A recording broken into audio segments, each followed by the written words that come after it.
I thought betrayal would feel more dramatic. Instead, it arrived on a Tuesday morning through a text message from my wedding coordinator. "Hi, Sophia. Just confirming the venue change. Willowbrook Gardens looks stunning for Melissa's ceremony next month." The coffee mug slipped from my hand, ceramic shards scattering across my kitchen floor like fragments of my carefully planned future. Before we jump back in, tell us where you're tuning in from, and if this story touches you, make sure you're subscribed, because tomorrow, I've saved something extra special for you. My cousin Melissa had stolen my wedding venue. Not just any venue, but the place where my grandmother had been married 60 years ago, where I had dreamed of saying my vows since I was 12 years old, and where I had put down a non-refundable deposit 18 months earlier. What happened next revealed family dynamics I had never understood, and launched a chain of events that would transform not only my wedding day, but my entire understanding of what family truly means. The confusion started immediately. My fingers trembled as I dialed Jennifer, my wedding coordinator, desperate for clarification that would make this nightmare disappear. Perhaps there had been a mistake with dates or names. Perhaps this was simply an administrative error that could be quickly resolved with a phone call and nervous laughter. "Jennifer, this is Sophia Martinez. I think there might be some confusion about my venue booking at Willowbrook Gardens." The pause on the other end stretched longer than comfortable silence should last. When Jennifer finally responded, her voice carried the careful tone of someone delivering news they had been dreading to share. "Sophia, I was hoping your family had already discussed this with you. Your aunt called last week explaining that there had been a family emergency, and the venue needed to be transferred to Melissa's wedding. She said you had agreed to the change and were looking for alternative locations." The world tilted sideways. Aunt Patricia had orchestrated this deception with surgical precision, using family authority and outright lies to manipulate the situation in her daughter's favor. My own family had conspired against me, while maintaining the pretense of normalcy during Sunday dinners and casual phone calls. I had booked Willowbrook Gardens 13 months before Melissa had even gotten engaged.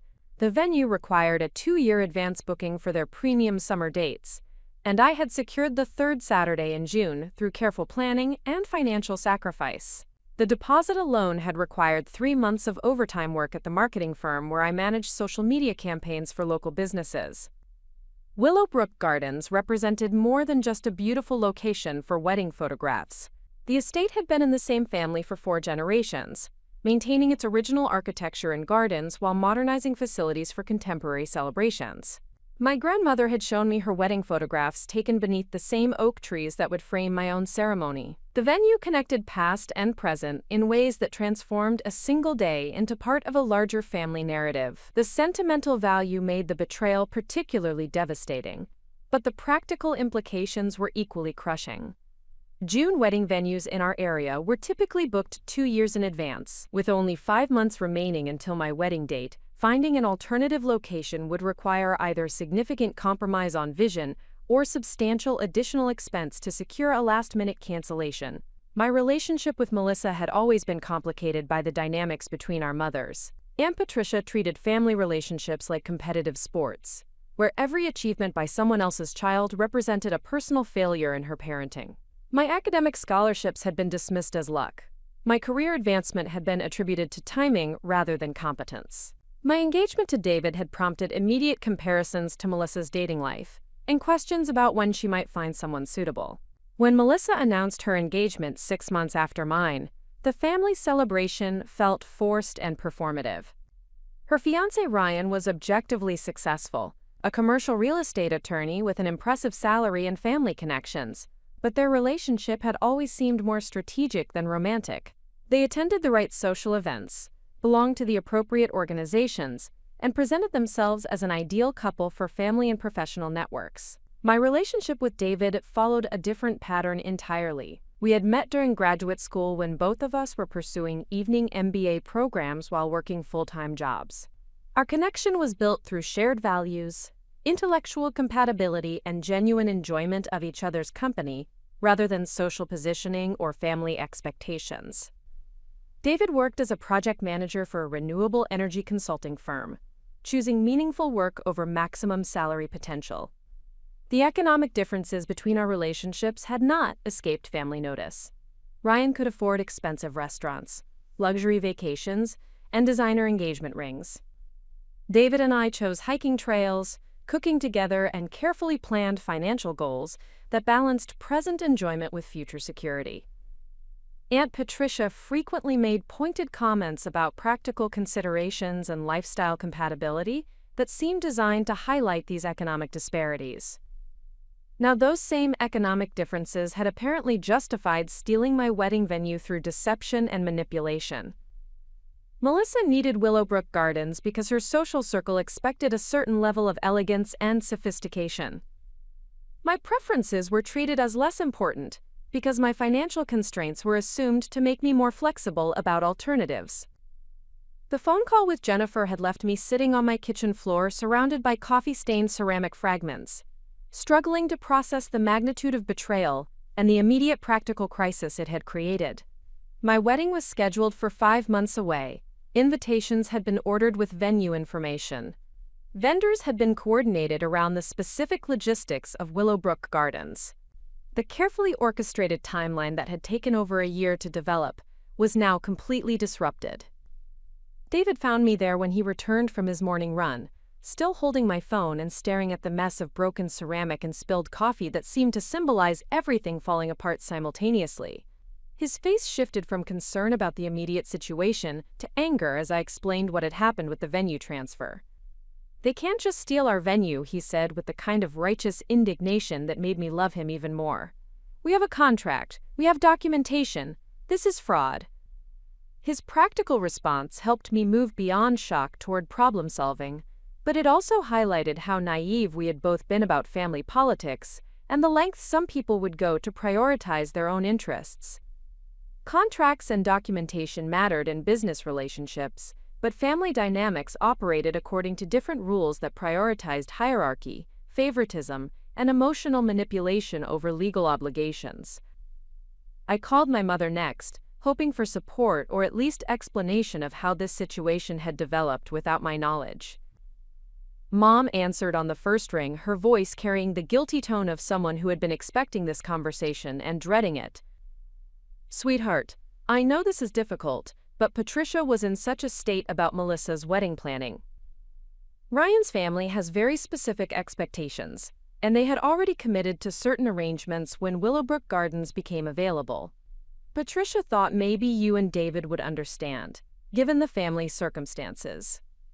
The careful phrasing revealed that Mom had been aware of this plan, but had chosen to avoid direct confrontation with her sister rather than protect my interests. Family peace had been prioritized over fairness, and my preferences had been sacrificed to maintain superficial harmony. "Mom, I booked that venue over a year ago. I put down a deposit. I chose that place specifically because of Grandma's connection to it. How is Melissa's convenience more important than my actual reservation?" Quote. The silence stretched uncomfortably before Mom responded with the kind of deflection that had characterized her conflict avoidance throughout my childhood. "Maybe this will work out for the better. Willowbrook Gardens is very expensive for the reception, and there are other beautiful venues that might be more practical for your budget. Patricia mentioned that Melissa was willing to help you find something suitable."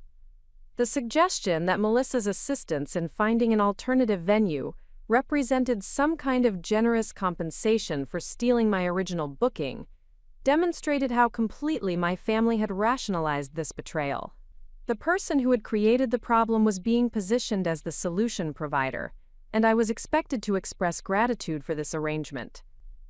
The conversation with my mother clarified that this situation extended beyond Melissa's individual choice to involve a broader family conspiracy that had been planned and executed without my knowledge or consent.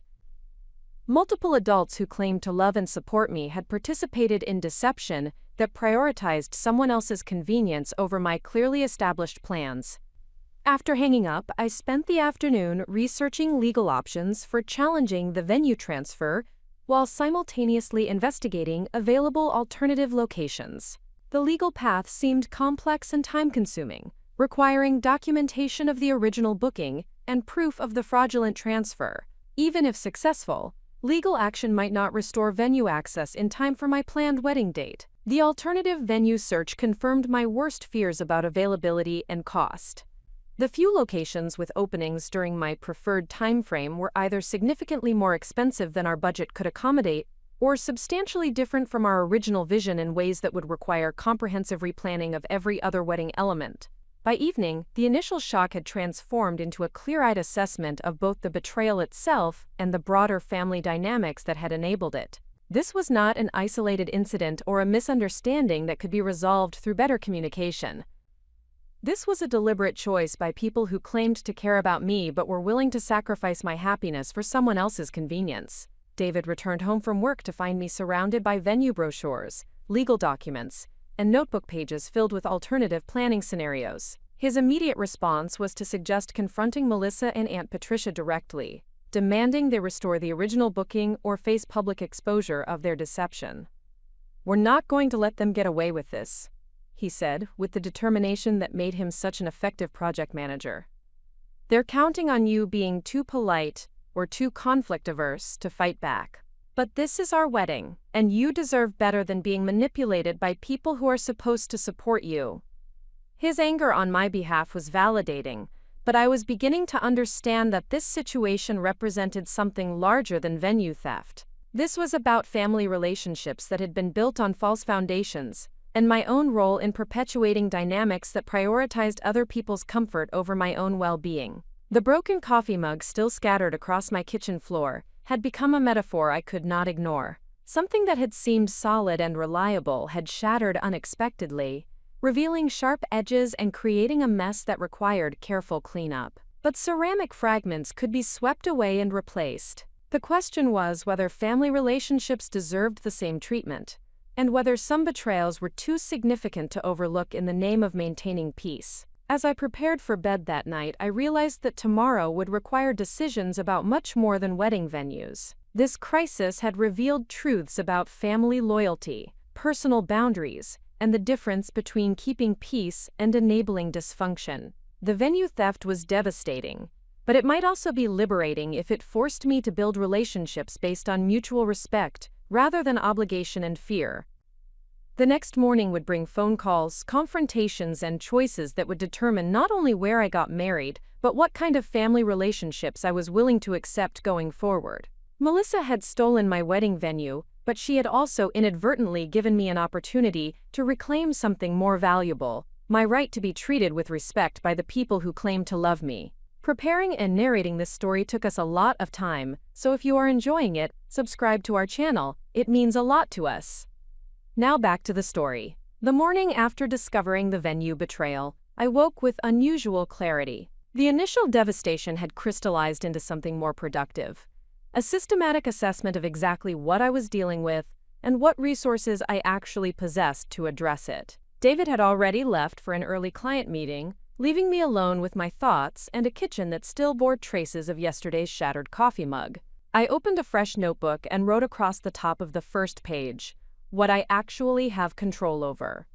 The act of writing by hand felt deliberate and grounding after hours of frantic internet searches and emotional phone calls. This was not about reaction anymore. This was about strategic assessment and informed decision-making. The first category I listed was financial resources. David and I had been methodical about wedding planning, establishing a dedicated savings account 18 months earlier, and contributing regularly to build our budget. The Willowbrook Gardens deposit represented a significant portion of our venue allocation, but we had additional funds earmarked for reception costs, decorations, and contingencies. More importantly, we both had stable incomes and had avoided debt throughout our engagement period. This financial foundation provided options that I had not fully considered during yesterday's panic. We were not trapped by economic desperation or forced to accept whatever scraps remained available. We could potentially secure premium alternative venues by adjusting other budget categories or extending our financial commitment if necessary. The second category involved my professional capabilities and network. 5 years of marketing experience had developed skills in event planning, vendor coordination, and creative problem-solving under tight deadlines. I had managed product launches, corporate celebrations, and promotional campaigns that required precise logistics and stakeholder management. Wedding planning involved similar competencies applied to personal rather than professional contexts. My client relationships had also introduced me to numerous local vendors, venue managers, and service providers, who might offer insights or opportunities not readily available through standard booking channels. The photography studio I worked with regularly maintained relationships with multiple venues for corporate events and might provide access to locations I had not previously considered. Professional skills extended beyond immediate wedding planning to include negotiation experience, contract review capabilities, and understanding of legal remedies for fraudulent business practices. While I hoped to avoid litigation, my background provided confidence that I could pursue formal remedies if other approaches failed to restore my original venue booking. The third category examined my actual support network versus the family relationships that had proven unreliable. David's family had embraced me warmly from the beginning of our relationship, treating me as a daughter rather than an in-law, and demonstrating genuine interest in our happiness rather than their own social positioning. His parents had offered to contribute financially to our wedding expenses and had repeatedly expressed willingness to assist with planning logistics. My college friends represented another source of reliable support that contrasted sharply with my extended family's behavior. Sarah had served as my maid of honor specifically because of her loyalty and practical assistance during previous challenges. Michael and Jennifer had offered their home for engagement parties and had connections throughout the hospitality industry through Jennifer's event planning business. Work colleagues had become genuine friends over the years, particularly Linda, who had planned her own wedding 2 years earlier and had developed extensive knowledge about local vendors and venues. These relationships were built on mutual respect and shared interests rather than family obligation, making them potentially more reliable sources of assistance. The fourth category involved examining what had actually been lost versus what remained intact. Melissa's theft of Willowbrook Gardens was devastating emotionally and practically, but it had not damaged any other aspects of our wedding planning. Our guest list, vendor selections, menu preferences, music choices, and decorative vision remained unchanged. The venue provided the setting for our celebration, but it was not the celebration itself. My grandmother's connection to Willowbrook Gardens held sentimental value that could not be replicated elsewhere. But her actual presence at my wedding was impossible regardless of location. The meaningful element was honoring her memory and values rather than replicating her exact experience. Other venues might provide different but equally significant ways to acknowledge family history and create new traditions. The photographer we had selected specialized in outdoor ceremonies and was familiar with multiple locations throughout the region. Our florist worked regularly with various venues and could adapt arrangements to different architectural styles and garden settings. The caterer maintained relationships with numerous facilities and could provide similar menu options across different locations. This assessment revealed that Melissa's actions had disrupted our planning timeline and forced unwanted changes, but had not destroyed our fundamental ability to create a meaningful wedding celebration. The impact was significant, but not catastrophic, assuming we could secure appropriate alternative arrangements. The fifth category examined the broader implications of this family betrayal for future relationships and boundaries. Aunt Patricia's deception and my mother's complicity revealed dynamics that extended far beyond wedding planning into fundamental questions about respect, honesty, and mutual consideration within family structures. These relationships had always involved subtle power imbalances and preferential treatment that I had minimized or rationalized in the interest of maintaining family harmony. Melissa had consistently received more attention, support, and accommodation for her preferences, while my achievements were downplayed and my needs treated as secondary considerations. The venue theft represented an escalation of established patterns rather than an isolated incident of poor judgment. Aunt Patricia felt entitled to manipulate situations for her daughter's benefit without considering the impact on other family members. My mother's participation demonstrated that these dynamics were accepted and enabled by multiple family members. Understanding this pattern clarified that addressing the immediate venue crisis would not resolve the underlying relationship problems that had enabled such betrayal. Any sustainable solution would need to establish different boundaries and expectations for future family interactions. The sixth category involved assessing my own role in perpetuating dysfunctional family dynamics through conflict avoidance and people-pleasing behaviors. I had consistently prioritized family peace over personal advocacy, accepting unfair treatment rather than confronting problematic behaviors directly. This pattern had trained family members to expect my compliance with arrangements that benefited others at my expense. My predictable accommodation of unreasonable requests had enabled increasingly entitled behavior from relatives who knew they could manipulate situations without facing meaningful consequences. Breaking this cycle would require demonstrating that such manipulation would no longer be tolerated, regardless of family pressure or guilt tactics designed to maintain established hierarchies. The venue situation provided an opportunity to establish different relationship parameters that prioritized mutual respect over artificial harmony. The seventh category examined potential positive outcomes that could emerge from this crisis if handled strategically. Forced departure from Willowbrook Gardens might lead to discovering venues that better reflected our actual preferences, rather than family history and sentimental associations. The planning disruption provided an opportunity to reconsider other wedding elements that had been chosen based on tradition or family expectations, rather than genuine personal preference. Perhaps we had been constrained by assumptions about appropriate wedding formats that did not actually align with our values or priorities. The family conflict might ultimately strengthen our marriage by establishing clear boundaries about whose opinions would influence major life decisions. David and I had demonstrated our ability to support each other through crisis and to prioritize our partnership over external pressure. The eighth category involved practical next steps that could move us from assessment toward action. Direct confrontation with Melissa and Aunt Patricia remained necessary to understand their justification and to demand restoration of our original venue booking.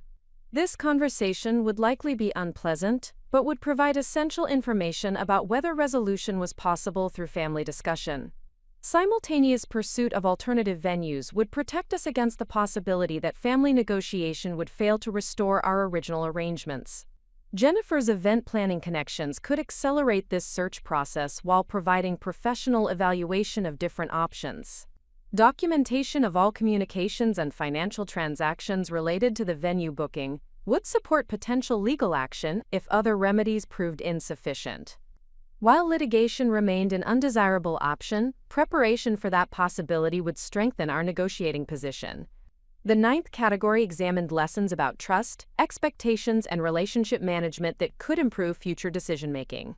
Family relationships required the same careful boundary setting and mutual respect that characterized healthy friendships and professional associations. Blood relationships did not justify tolerating behavior that would be unacceptable from other people. Future major decisions would need to include explicit agreements about roles, responsibilities, and expectations, rather than assuming shared understanding based on family status. Clear communication and documented agreements could prevent similar manipulation in other contexts. The 10th category involved identifying specific actions for the immediate future that would demonstrate commitment to protecting our interests while maintaining dignity throughout the process. This crisis required response strategies that reflected our values and established precedents for handling future conflicts. By noon, my notebook contained 10 pages of detailed analysis that had transformed overwhelming devastation into manageable challenges with specific action steps. The venue theft remained painful and disruptive, but it no longer felt like an insurmountable catastrophe that would destroy our wedding plans or our future happiness. David called during his lunch break to check on my emotional state and to discuss practical next steps. I shared my morning's analysis with him, emphasizing the resources and options we possessed, rather than dwelling on the betrayal itself. "I'm proud of how you're handling this," he said with genuine admiration. "Yesterday you were devastated, and today you sound like a project manager developing a strategic response. That's exactly the kind of strength that made me want to marry you in the first place." His support reinforced my growing confidence that this crisis could be managed successfully without compromising our core objectives. We were not victims of circumstances beyond our control. We were capable adults with resources, skills, and relationships that could address this challenge effectively. The afternoon would bring the first of several difficult conversations with family members. But I was approaching these discussions from a position of clarity about my priorities and expectations, rather than desperate pleading for understanding. The venue theft had revealed important truths about family dynamics that needed to be addressed regardless of whether our original booking could be restored.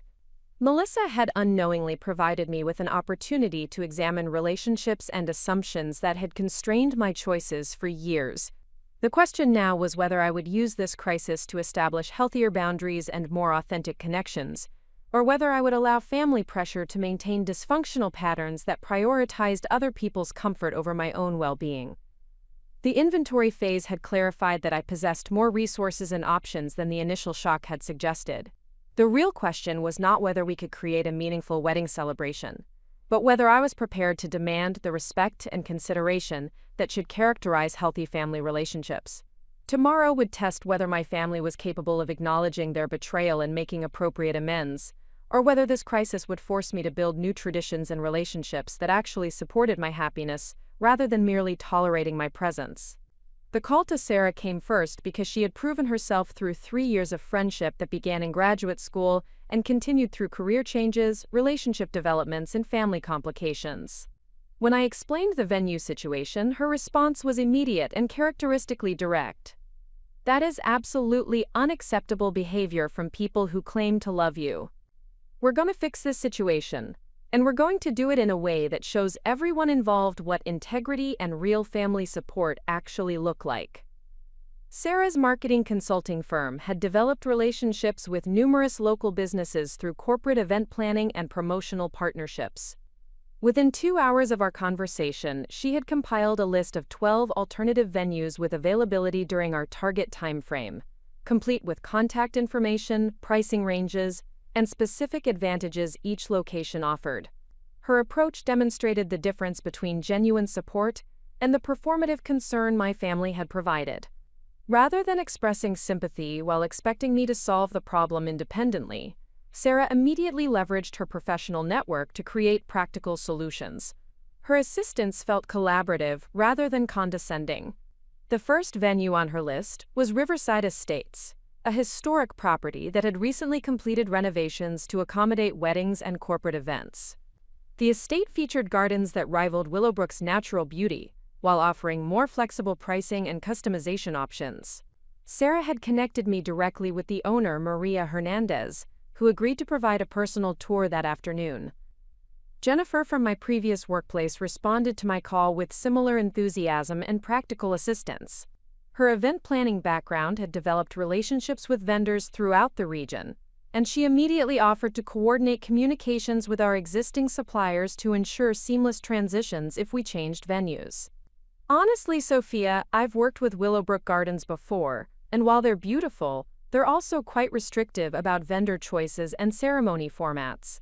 You might discover that alternative venues provide more creative freedom to design exactly the celebration you want, rather than conforming to their established protocols. This perspective had not occurred to me during the initial devastation of losing our original booking.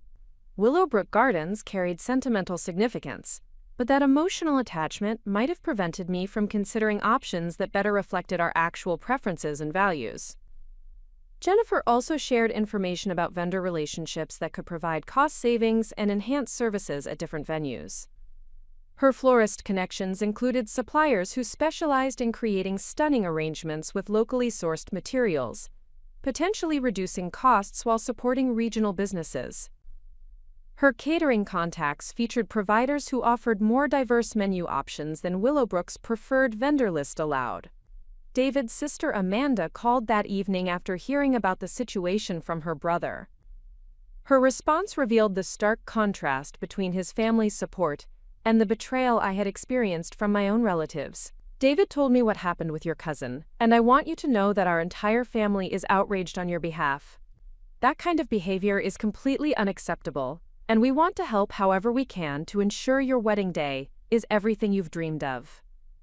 Amanda worked as a corporate attorney with experience in contract disputes and consumer protection cases.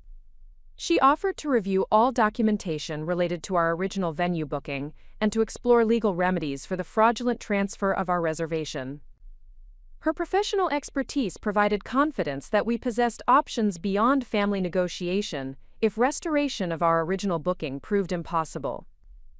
More importantly, Amanda's immediate offer of assistance demonstrated the kind of family support I had expected but not received from my own relatives. David's family had consistently treated our relationship and wedding plans as shared priorities deserving their active assistance and celebration. Linda from work provided perhaps the most valuable perspective during our lunch meeting the following day. She had navigated her own family complications during wedding planning and offered insights about managing relationships while protecting personal priorities. The hardest lesson I learned during my engagement was that some family members will create drama and conflict regardless of how accommodating you try to be. The choice isn't between keeping everyone happy or causing family problems. The choice is between establishing healthy boundaries or enabling people to treat you poorly indefinitely. Her observation highlighted the broader implications of how I responded to this crisis. Accepting Melissa's theft of my venue while maintaining family peace would establish precedents for future manipulation and disrespect.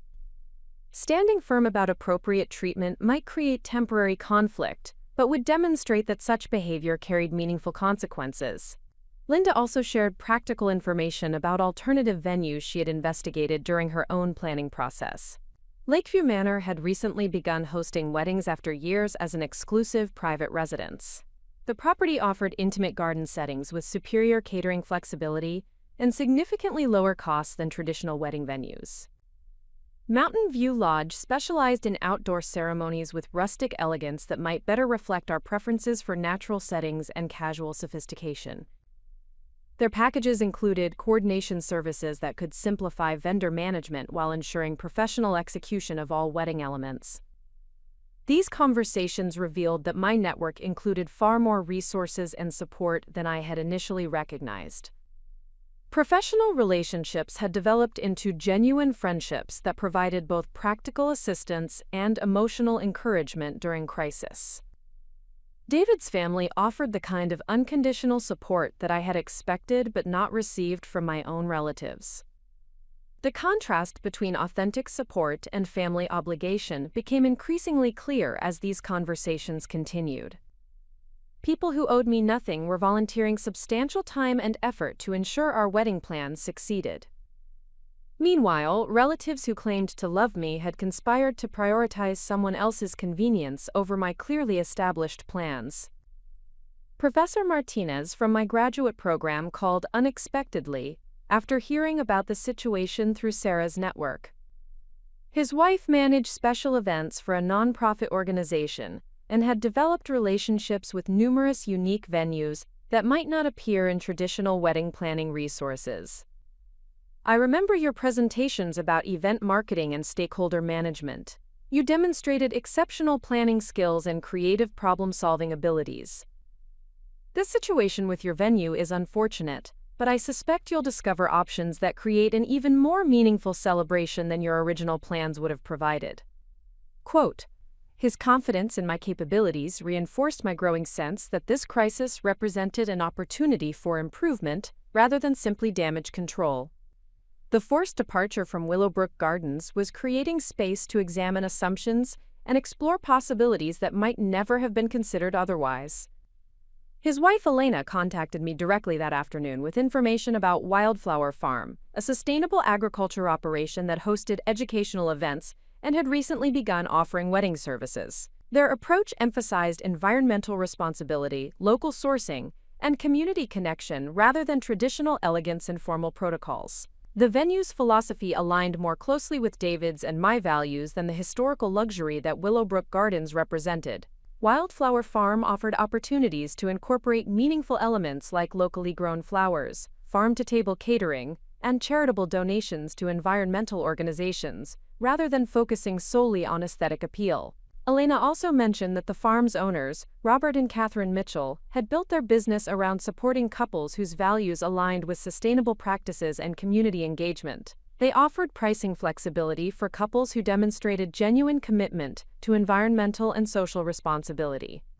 My former supervisor Michael reached out through LinkedIn after Sarah had mentioned the venue situation during a professional networking event. His hospitality industry connections included several venue owners who might provide alternatives not readily available through standard booking channels. I've worked with event planning for corporate clients, and I can tell you that the best celebrations happen when the location truly reflects the people being honored.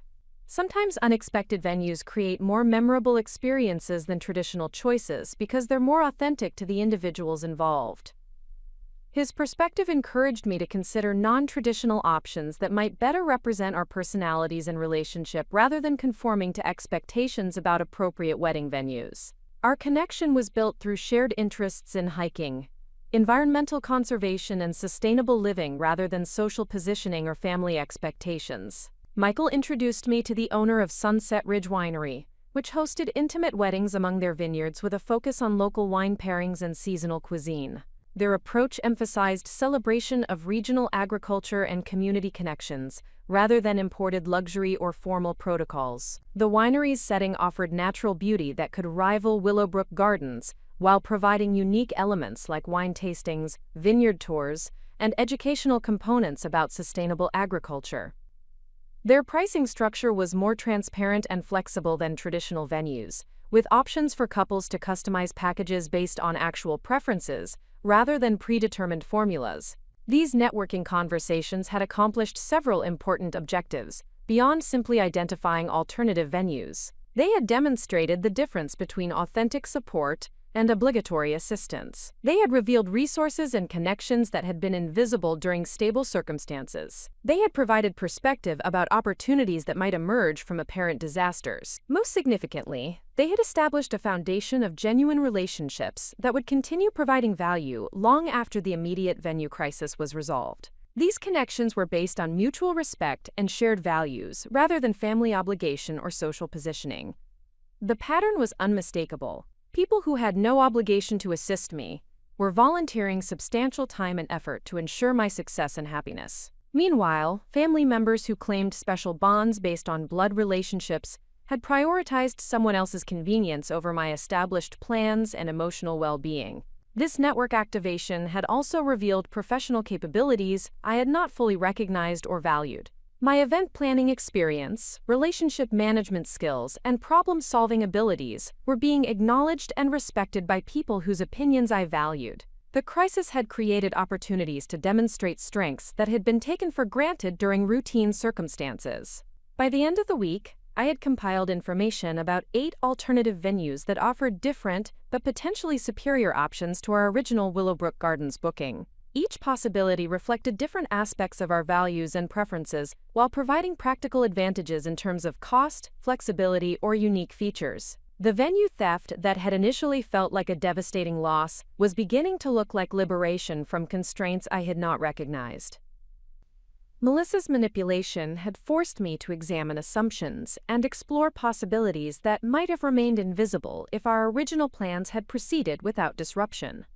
The network revelation phase had established that authentic support systems existed beyond family relationships, and that these connections could provide both practical assistance and emotional encouragement during challenging transitions. The question now was whether I would use these discoveries to build stronger foundations for future decision-making, or whether family pressure would convince me to minimize the significance of this betrayal in the interest of maintaining superficial peace. The first venue visit to Riverside Estates took place on Saturday morning under crisp October skies that highlighted the property's autumn colors in ways that promotional photographs could never capture. Maria Hernandez met David and me at the entrance, her genuine enthusiasm for her business immediately apparent through detailed explanations of the estate's history and careful attention to our specific questions and concerns. Walking through the gardens with Maria revealed possibilities that had not been apparent from online research or referral descriptions. The ceremony space offered multiple configuration options that could accommodate different weather conditions, guest counts, and aesthetic preferences, without requiring compromises that felt forced or artificial. We designed these spaces specifically for couples who want flexibility to create celebrations that reflect their personalities rather than conforming to predetermined formats. Maria explained as she showed us the covered pavilion that could serve as either a reception area or weather backup for outdoor ceremonies. The estate's approach to vendor relationships contrasted sharply with Willowbrook Gardens, restrictive preferred provider lists. Couples could work with any licensed vendors while receiving coordination support from the estate's staff to ensure seamless execution. This policy enabled cost savings through competitive pricing, while supporting local businesses that might not have established relationships with traditional wedding venues. David's immediate comfort with the setting was evident through his questions about logistics, parking arrangements, and accessibility features for elderly relatives. His practical concerns reflected the kind of thoughtful planning that had characterized our entire relationship, focusing on guest experience and meaningful celebration rather than impressive appearances. "This feels more like us," he said quietly as we examined the outdoor ceremony area surrounded by mature oak trees and seasonal flower gardens. "It's beautiful, but it doesn't feel like we're trying to live up to someone else's idea of what our wedding should look like." His observation captured something essential about our venue search that extended beyond practical considerations into questions about authenticity and self-expression. The forced departure from Willowbrook Gardens was creating opportunities to examine whether our original choices had reflected our actual preferences, or simply acceptance of family expectations and traditional assumptions. Maria provided detailed cost breakdowns that revealed significant savings compared to our original venue, while offering enhanced services and greater customization options. The estate's pricing structure was transparent and comprehensive, including many elements that would have required separate vendor contracts at other locations. The second venue visit to Wildflower Farm took place the following Tuesday evening, at Elena Martinez's suggestion that we experience the property during their weekly educational program about sustainable agriculture practices. The timing allowed us to observe the venue's approach to community engagement while evaluating the setting for our celebration. Robert and Catherine Mitchell welcomed visitors with the kind of genuine hospitality that made strangers feel like welcomed guests, rather than potential customers. Their passion for environmental stewardship and community education was immediately evident through detailed explanations of their farming practices and enthusiastic responses to questions about local ecosystem preservation. The farm's approach to wedding celebrations emphasized alignment between personal values and ceremonial choices.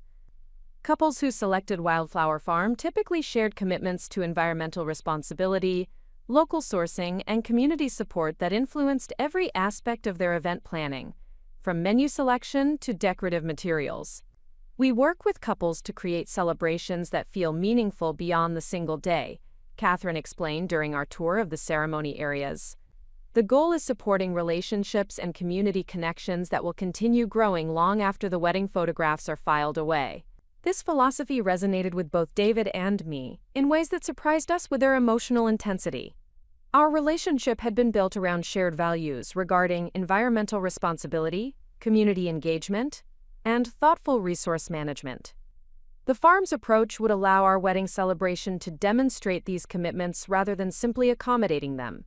The venue's pricing structure reflected their values-based approach through sliding scale options for couples who could demonstrate genuine commitment to sustainable practices and community support. Monetary savings could be achieved through volunteer participation in farm activities or coordination with local environmental organizations.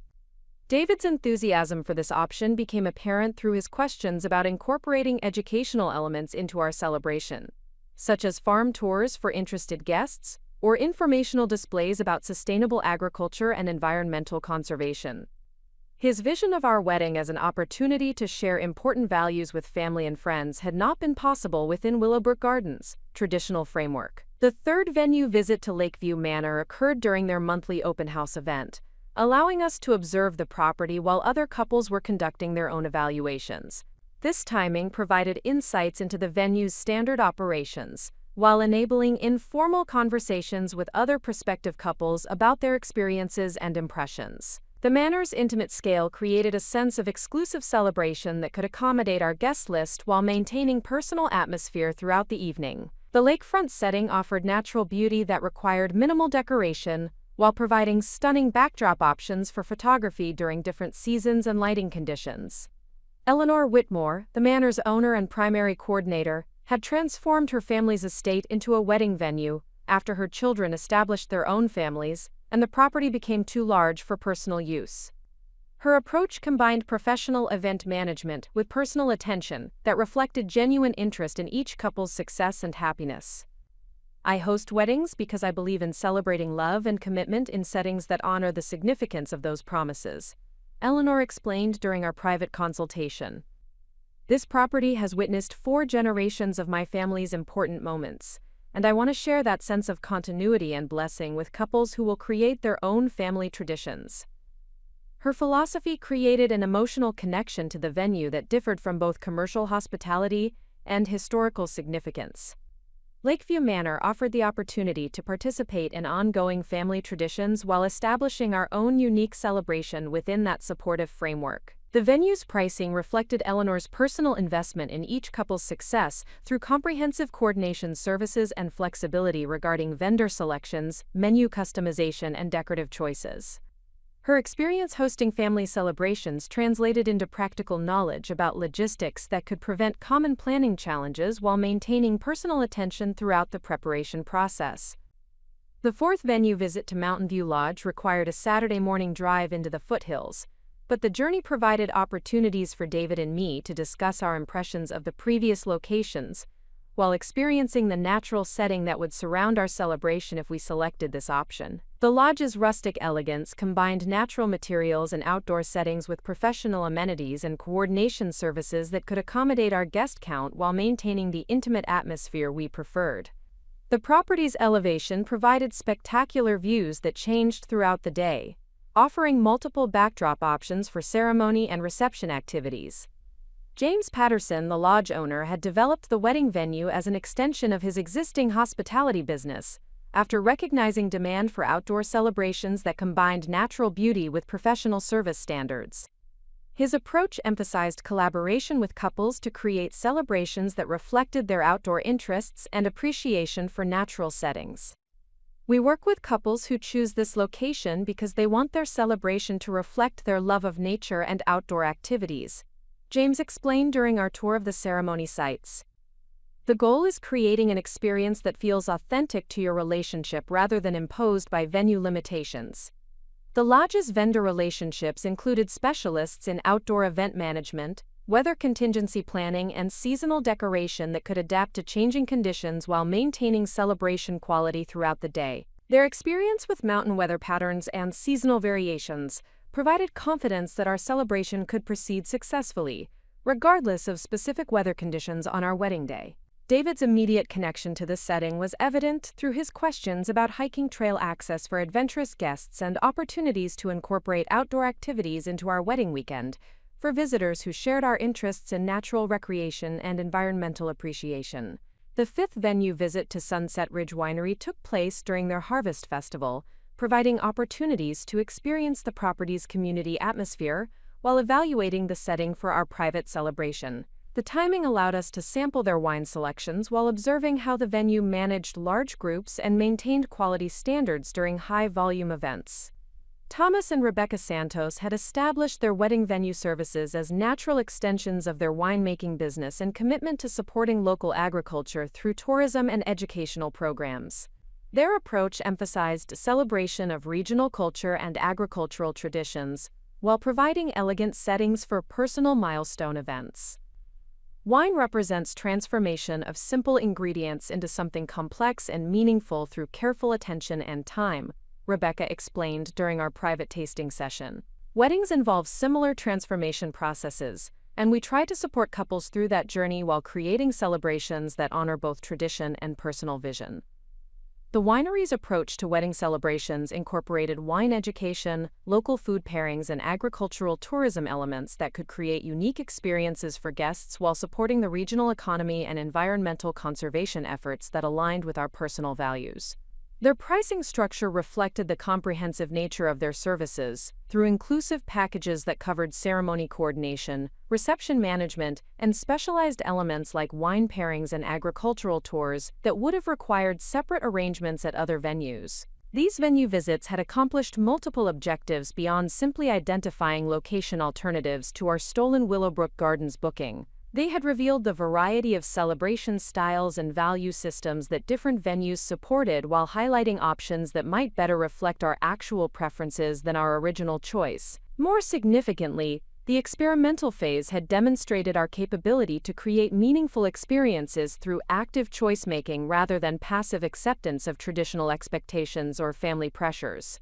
Each venue visit had required us to articulate our priorities and evaluate options based on our authentic preferences rather than external approval or social positioning.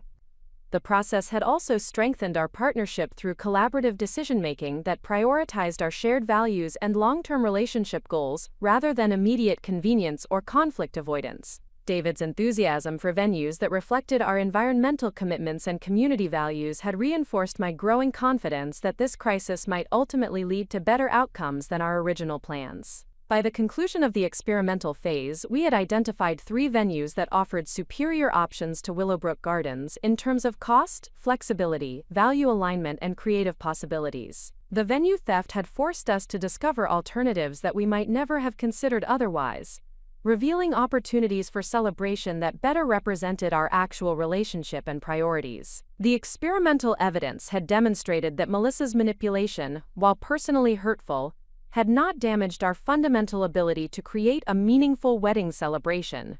Instead, it had created space for exploration and discovery that was leading toward more authentic choices that reflected our genuine preferences rather than inherited expectations. The question now was whether we would use this evidence to move forward with confidence in our alternative options, or whether we would continue attempting to restore our original booking through family negotiation that might compromise our dignity, while potentially recovering arrangements that no longer seemed optimal given our expanded awareness of available possibilities.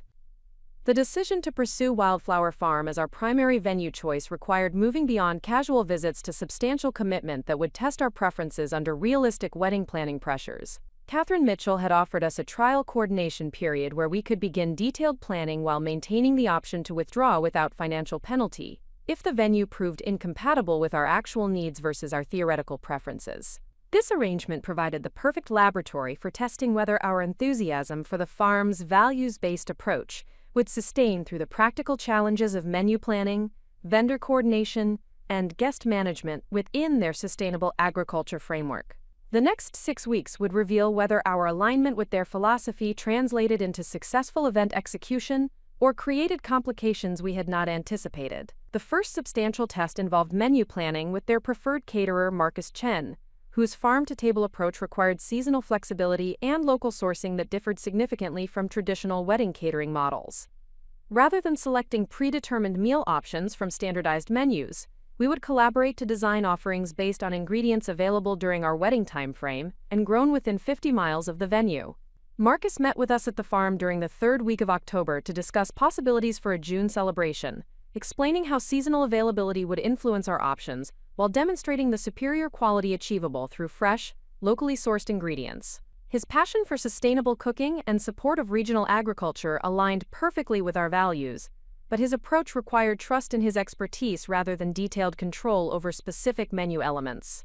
Working with seasonal ingredients means embracing some uncertainty about exact offerings, but it also means your guests will experience food at peak freshness and flavor that cannot be achieved through conventional catering approaches, Marcus explained as he prepared sample dishes using current harvest ingredients.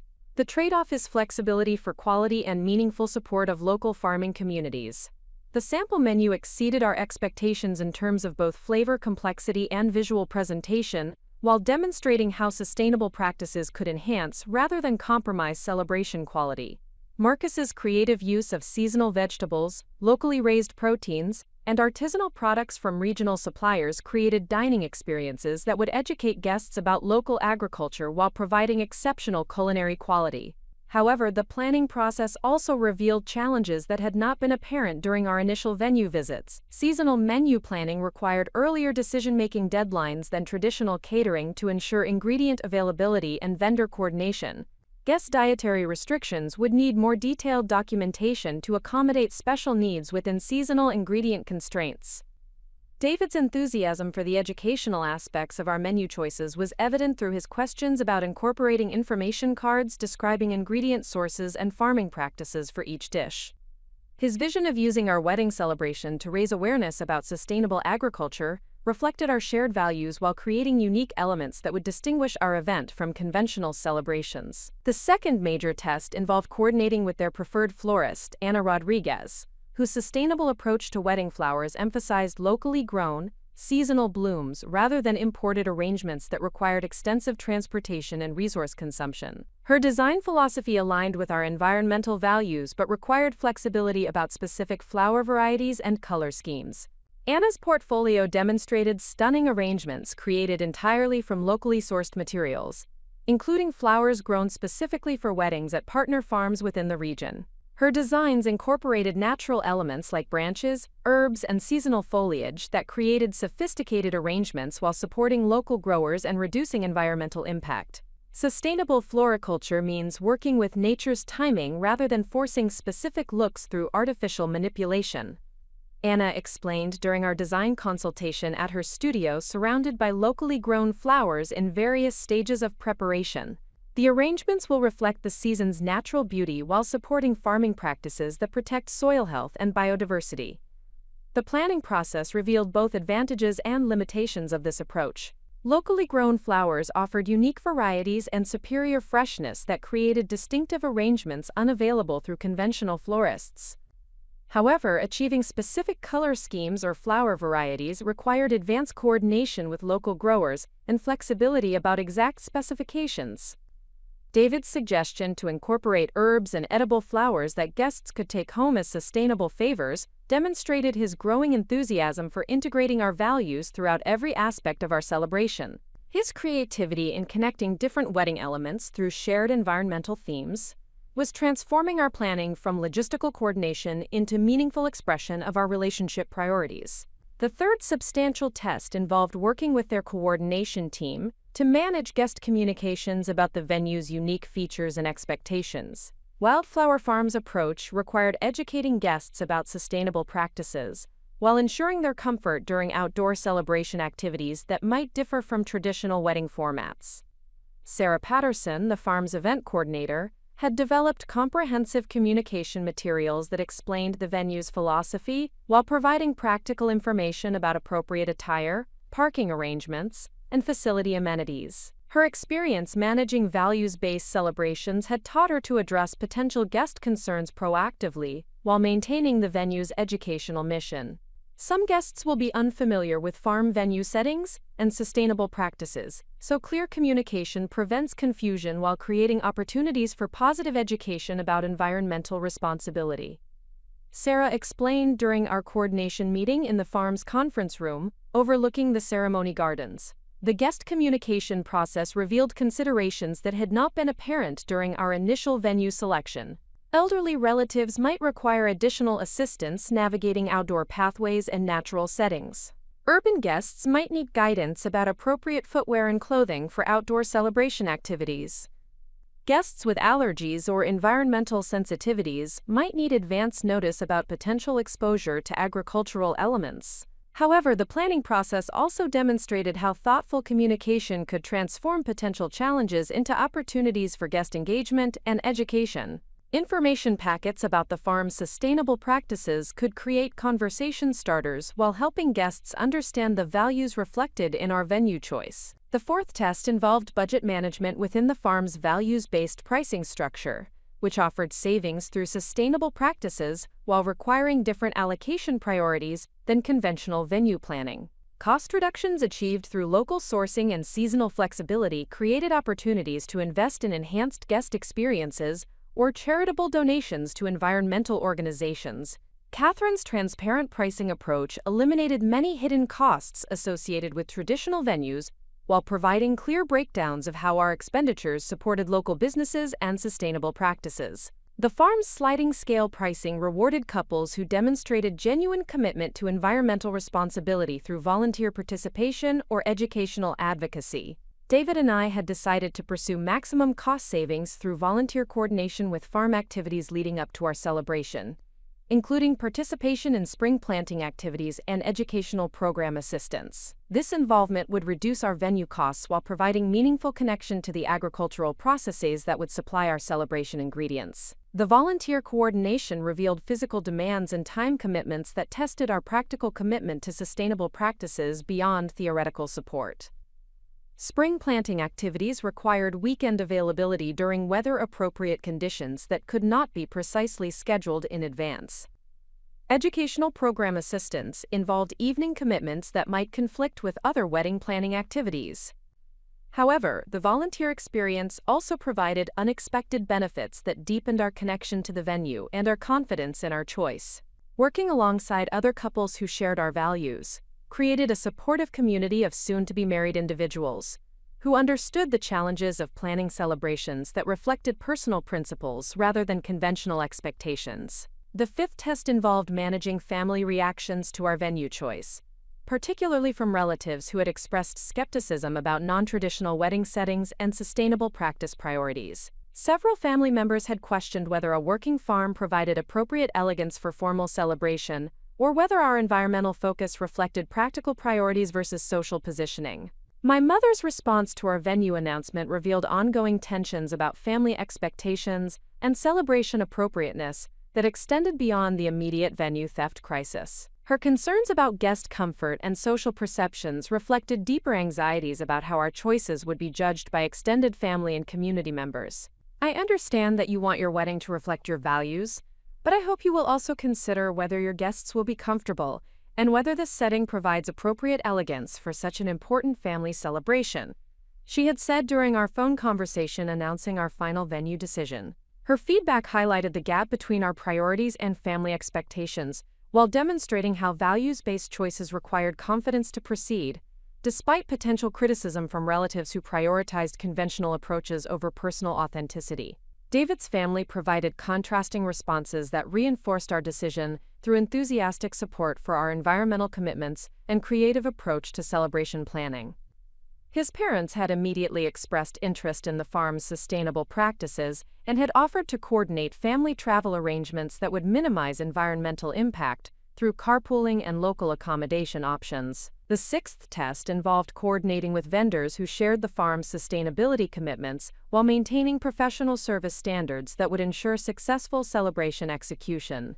Each vendor relationship required evaluation of both practical capabilities and values alignment to ensure comprehensive coordination throughout our planning process. The photographer recommended by Wildflower Farm, Jessica Torres, specialized in outdoor celebrations and sustainable event documentation through digital delivery options that reduced paper consumption while providing superior image quality and sharing capabilities. Her portfolio demonstrated exceptional skill in capturing natural lighting and outdoor settings while reflecting the authentic emotions and environmental beauty that characterized farm venue celebrations.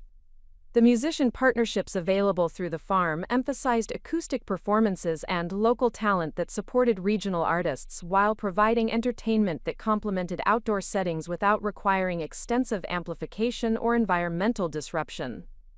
These options offered cost savings while creating intimate musical experiences that matched our preferences for personal celebration atmosphere.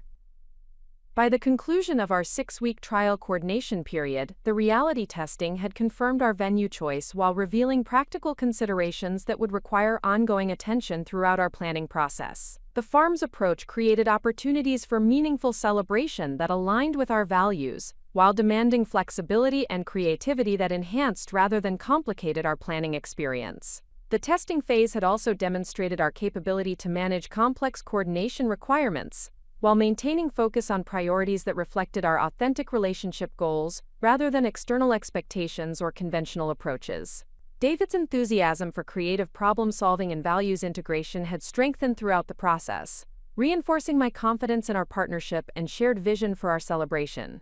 Most significantly, the reality testing had proven that stepping away from traditional venue approaches created opportunities for superior celebration experiences that would have been impossible within conventional framework limitations. The venue theft that had initially seemed devastating was proving to be the catalyst for discoveries that enhanced every aspect of our wedding planning, while supporting causes and practices that mattered to us beyond a single celebration day. The evidence was conclusive. Wildflower Farm offered not just adequate replacement for our stolen venue, but superior alignment with our actual values and superior support for creating the kind of celebration that would represent our relationship authentically, while contributing positively to community and environmental goals that extended far beyond our wedding day. The confrontation with Melissa came 3 days after we had signed our contract with Willowbrook Farm, timed deliberately to ensure our alternative arrangements were secured before engaging in what would certainly prove to be an emotionally charged conversation.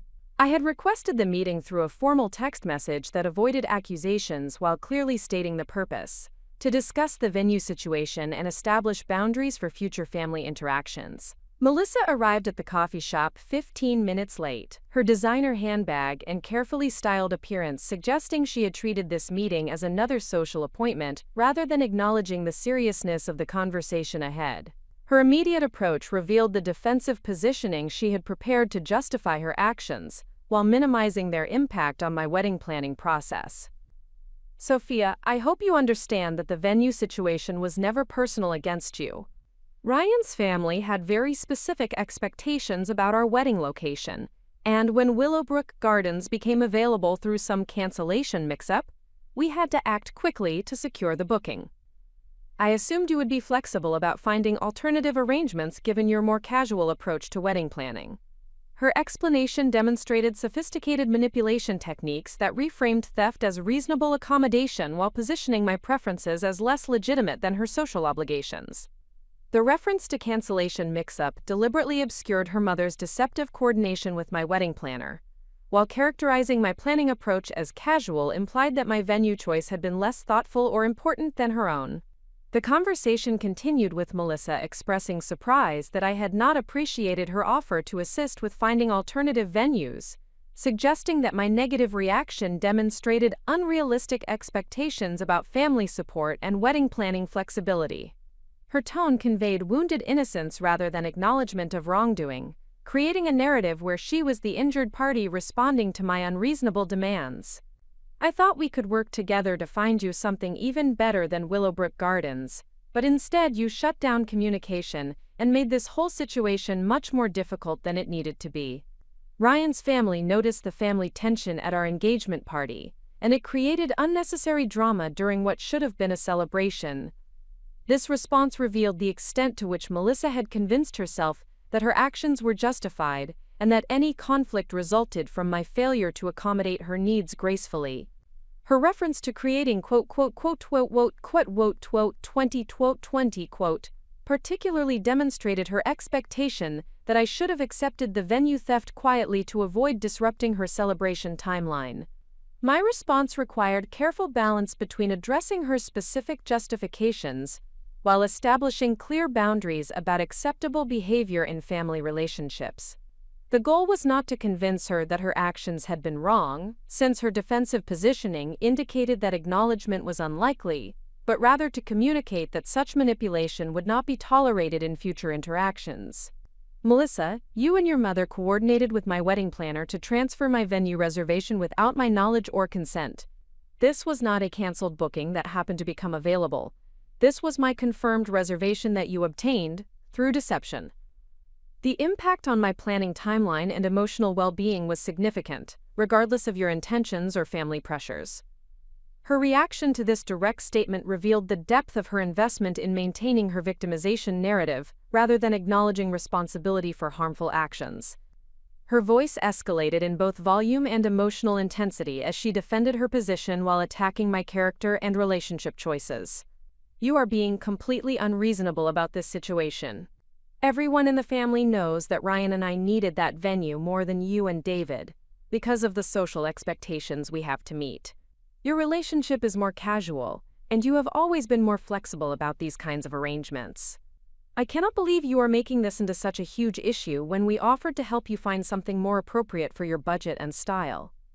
The conversation had devolved into exactly the kind of family manipulation that had enabled such betrayal in the first place.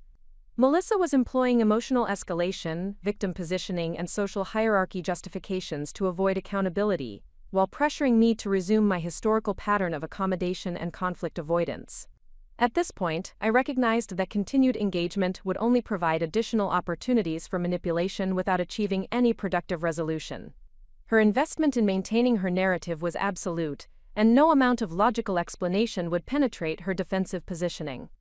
Melissa, I understand that you believe your actions were justified, but I disagree with that assessment. The venue situation is resolved through alternative arrangements, but this conversation has clarified that we have very different perspectives about appropriate treatment within family relationships. I will not be participating in future family events where this kind of manipulation might occur again. Her reaction to this boundary statement was immediate and predictable.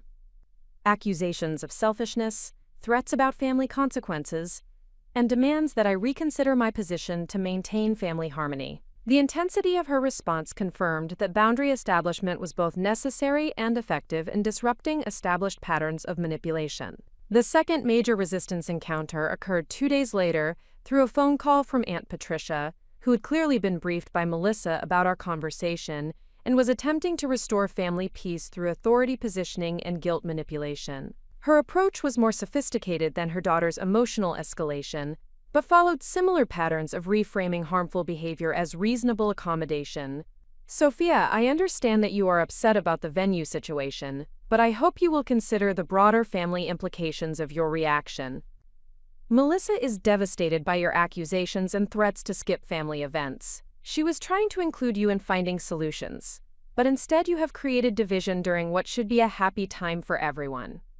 Aunt Patricia's language revealed the same manipulation techniques employed by her daughter, including characterization of boundary establishment as accusations and threats, while positioning collaborative manipulation as including me in finding solutions. Her emphasis on family implications was designed to pressure me into prioritizing group harmony over personal boundaries.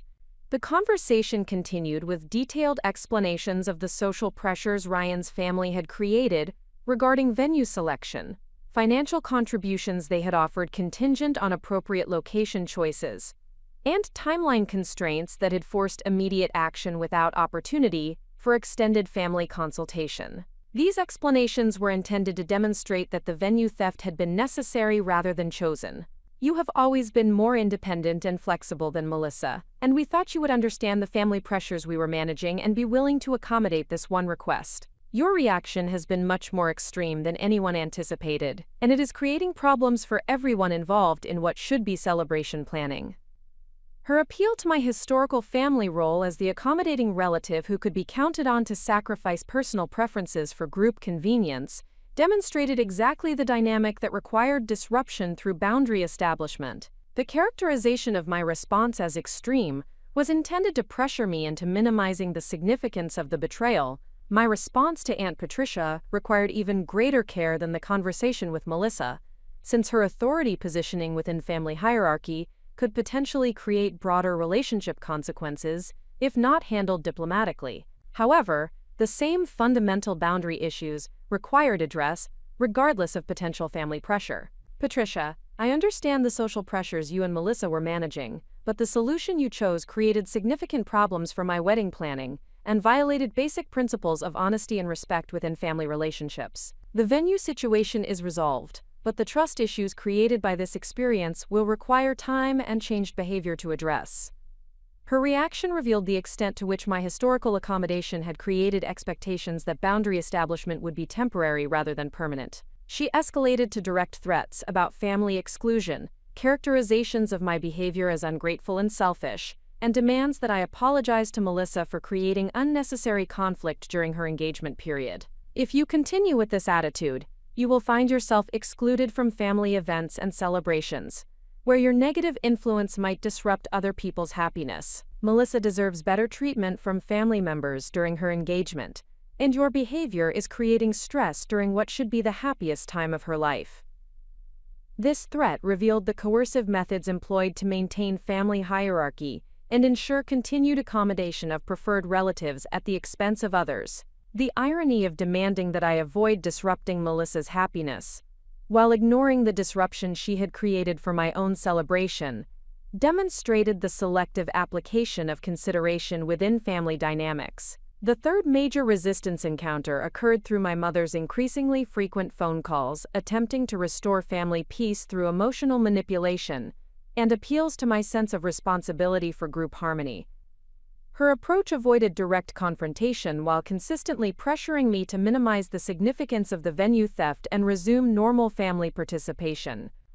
Sweetheart, I understand that you are hurt by the venue situation, but I hope you will consider forgiving Melissa and Patricia so we can move forward as a family.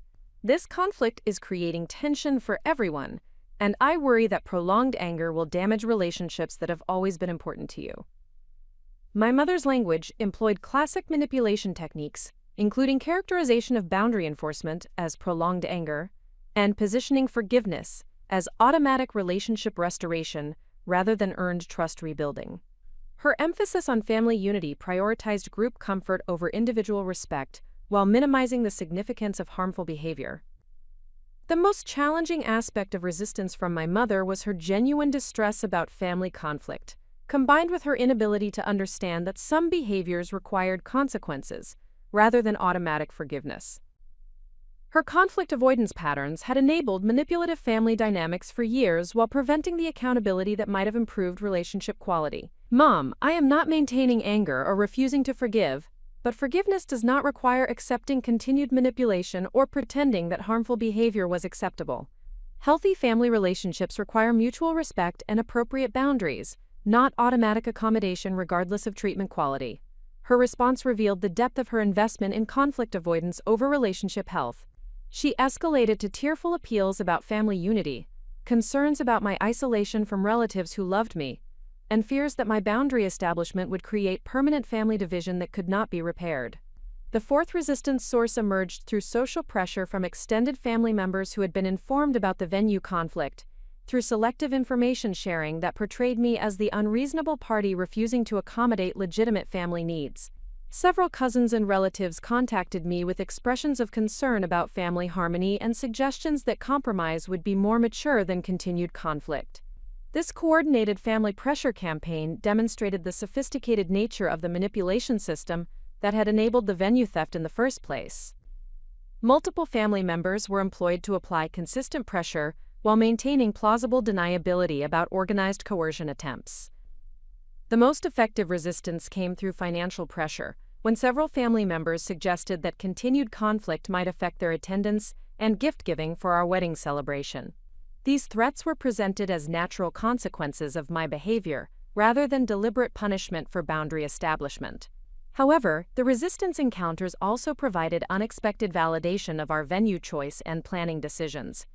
Each attempt to pressure me into accommodation reinforced the importance of building celebration arrangements that reflected our values rather than family expectations or approval requirements.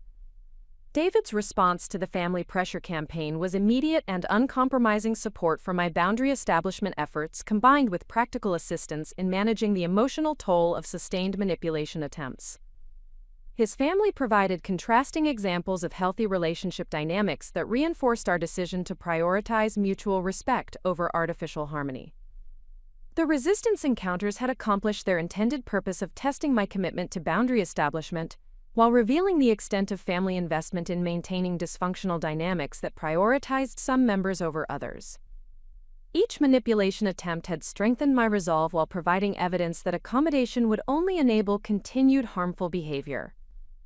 By the conclusion of this resistance phase, the family pressure campaign had inadvertently demonstrated that our venue choice and boundary establishment decisions were appropriate responses to relationship dynamics that could not be maintained without sacrificing personal dignity and authentic self-expression. The venue theft had revealed family patterns that required disruption rather than accommodation, regardless of social pressure or guilt manipulation. The unexpected phone call from Dr. Elena Vasquez came on a Thursday evening when David and I were reviewing vendor contracts for our wildflower farm celebration. I recognized her name immediately from my graduate school program, where she had taught organizational psychology and conflict resolution, though I had not spoken with her since completing my degree 3 years earlier. Sophia, I heard through the academic network that you have been navigating some complex family dynamics during your wedding planning process. I know we have not maintained regular contact, but I wanted to reach out because your situation resonates with research I have been conducting on family systems and boundary establishment during life transitions. Her professional perspective on family manipulation patterns provided immediate validation for the boundary establishment strategies I had been implementing, while her academic research offered frameworks for understanding the psychological dynamics that had enabled such systematic betrayal within family structures. Dr. Vasquez explained that wedding planning often triggers intensified family dysfunction because major life transitions threaten established relationship hierarchies and expose underlying power imbalances that have been maintained through accommodation and conflict avoidance. Her research had documented recurring patterns where family members who held preferential status would escalate manipulative behaviors when that privilege was challenged. The venue theft you experienced represents a particularly sophisticated form of family manipulation because it combined financial impact with emotional significance while employing institutional deception to avoid direct confrontation. This type of coordinated manipulation typically occurs when family systems have developed around enabling one member's entitlement at the expense of others. Her analysis provided academic context that explained not only what had happened but why such behavior had been possible within our family dynamics. The systematic nature of the manipulation indicated long-established patterns rather than isolated incidents, suggesting that intervention was necessary to prevent continued exploitation. Dr. Vasquez offered to meet in person to discuss strategies for maintaining healthy boundaries while managing the ongoing family pressure campaign that had intensified since my confrontations with Melissa and Aunt Patricia. Her expertise in organizational psychology provided insights that applied directly to family systems where similar power dynamics and communication patterns created dysfunction. Our meeting took place at her university office the following Saturday morning, surrounded by research materials documenting family manipulation patterns and intervention strategies that had proven effective in establishing healthier relationship dynamics. Her academic approach provided objective frameworks for evaluating family behavior without the emotional complications that made self-analysis difficult. The key to successful boundary establishment in dysfunctional family systems is understanding that resistance will escalate before it diminishes. Family members who benefit from existing manipulation patterns will intensify pressure when those patterns are threatened.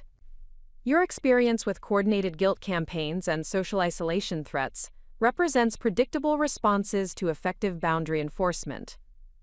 This perspective reframed the family pressure I had been experiencing as evidence of successful intervention rather than indication that my approach was creating unnecessary conflict.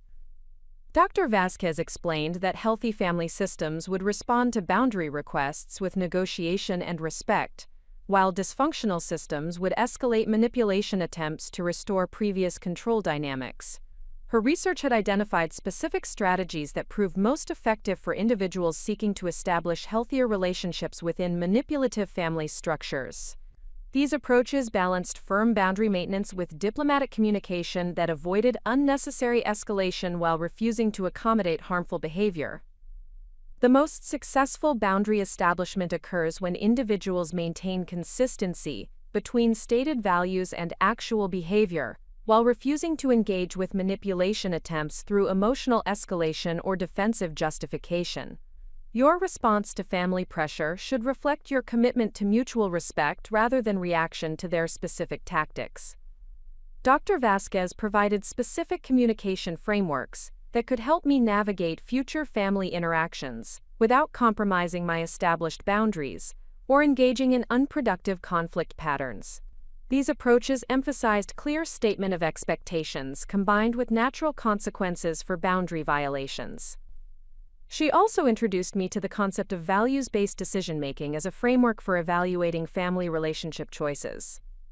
Rather than responding to immediate pressure or guilt manipulation, decisions should reflect long-term commitment to relationship dynamics that supported mutual respect and authentic connection.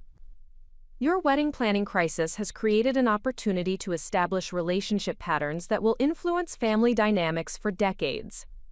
The boundaries you set now will determine whether future major life events become opportunities for manipulation or celebrations of genuine family support. This long-term perspective helped me understand that the current family conflict represented investment in healthier future relationships, rather than temporary disruption that should be minimized for immediate peace. The discomfort of boundary establishment was creating foundation for authentic family connections that could sustain meaningful relationships over time. Dr. Vasquez also connected me with Rebecca Martinez, a clinical social worker who specialized in family therapy and had extensive experience helping individuals navigate relationship transitions while maintaining emotional health. Rebecca's practical approach complemented Dr. Vasquez's academic framework by providing specific tools for managing the emotional impact of family manipulation.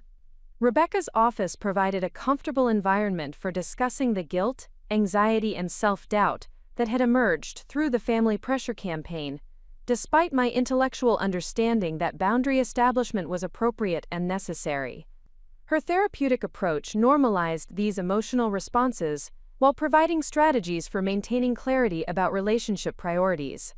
Family manipulation is particularly effective because it exploits emotional bonds and social conditioning that prioritize group harmony over individual well-being. The guilt you are experiencing reflects healthy family attachment combined with learned patterns that equate accommodation with love. Separating genuine care from manipulation requires practice and support. Her explanation helped me understand why family pressure felt so emotionally intense despite my intellectual confidence that my boundaries were appropriate. The manipulation techniques employed by my relatives were specifically designed to trigger emotional responses that would override logical decision-making processes. Rebecca provided specific exercises for maintaining emotional clarity during family interactions, including preparation strategies for anticipated manipulation attempts and recovery techniques for managing emotional exhaustion after difficult conversations. These practical tools complemented the theoretical frameworks provided by Dr. Vasquez. The combination of academic analysis and therapeutic support created a comprehensive understanding of family dynamics that had previously felt overwhelming and confusing. Professional perspective provided validation for my experiences, while offering concrete strategies for managing ongoing challenges without sacrificing my emotional health. Through Rebecca's guidance, I also began to understand David's role in supporting my boundary establishment efforts, while avoiding the common pitfall of having partners become involved in family conflicts in ways that create additional complications. His consistent support without direct engagement in family manipulation had been exactly the appropriate response for protecting our relationship while supporting my individual growth. Partners can provide crucial emotional support and validation during family boundary establishment, but they should avoid becoming intermediaries or attempting to fix family relationships that require individual work. David's approach of supporting your decisions while maintaining appropriate distance from family manipulation demonstrates mature understanding of healthy relationship dynamics. This perspective helped me appreciate the wisdom of David's response to family pressure, while understanding why his family's contrasting behavior felt so supportive and validating. Healthy family systems provided encouragement for individual growth rather than attempting to control or manipulate major life decisions. The third mentor figure emerged through an unexpected connection when Jennifer from my workplace mentioned my situation to her mother, Patricia Williams, who had navigated similar family manipulation during her own wedding planning 30 years earlier. Patricia's perspective provided generational context that helped me understand how family dysfunction perpetuated across decades without intervention. I accommodated family manipulation throughout my engagement and early marriage because I believed that maintaining peace was more important than asserting my preferences. That decision established patterns that affected my relationships for years, until I finally learned to establish boundaries that prioritized mutual respect. Patricia's experience provided cautionary perspective about the long-term consequences of accommodation, while offering hope that boundary establishment could improve family relationships, even after decades of dysfunctional patterns. Her insights were particularly valuable because she understood both the social pressures and family dynamics that made boundary establishment feel so challenging. She had ultimately established healthier relationships with family members, who were capable of respecting boundaries while accepting that some relatives would choose manipulation over authentic connection.